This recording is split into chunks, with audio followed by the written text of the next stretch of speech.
ఏపీని పెట్టుబడుల హబ్గా మార్చేశాం. అసలు దేశంలోకి వస్తున్న ఎఫ్డిఐల్లో విదేశీ ప్రత్యక్ష పెట్టుబడుల్లో 25% ఏపీకే వస్తున్నాయి అని ప్రచారం చేసుకోవడం చూస్తున్నాం కదా. దానికి విభిన్నమైన వాస్తవాన్ని స్టార్టప్ సినారియో చూపిస్తా ఉంది మనకి. ఇదిగో నేను ఒక మ్యాప్ చూపిస్తున్నాను మీకు, చూడండి.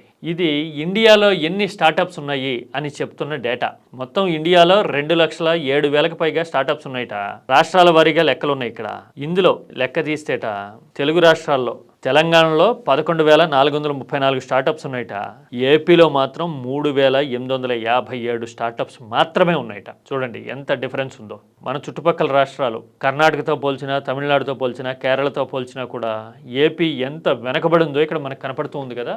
అంటే అర్బనైజేషన్ ఉండటము, హైదరాబాద్, బెంగళూరు, చెన్నై లాంటి పెద్ద నగరాలు, డెవలప్డ్ నగరాలు ఉండడం మాత్రమే కారణం కాదు దీనికి. ప్రోగ్రెస్, గవర్నమెంట్ పరంగా ఇనిషియేటివ్స్, సపోర్టు ఎంతవరకు ఉన్నాయి అనే దాన్ని బట్టి కదా స్టార్టప్స్ అయినా, కొత్తగా వస్తున్న పెట్టుబడులైనా మన వైపు చూసేది. ఈ లెక్క తీస్తే ఏపీ ఎంత వెనకబడిందో అర్థమవుతూ ఉంటుంది. ప్రాక్టికాలిటీ ఇలా కనపడుతుంటే మనం దేశంలో 25% ఇన్వెస్ట్మెంట్ మనకే వస్తుంది అని ప్రచారాలు చేస్తాము. ఎక్కడొచ్చింది అంటే లెక్కలు చెప్పాం కదా. నిజమా కదా? ప్రచారానికి వాస్తవానికి ఎంత తేడా ఉందో ఈ లెక్క చూస్తుంటే అర్థమైపోవట్లా.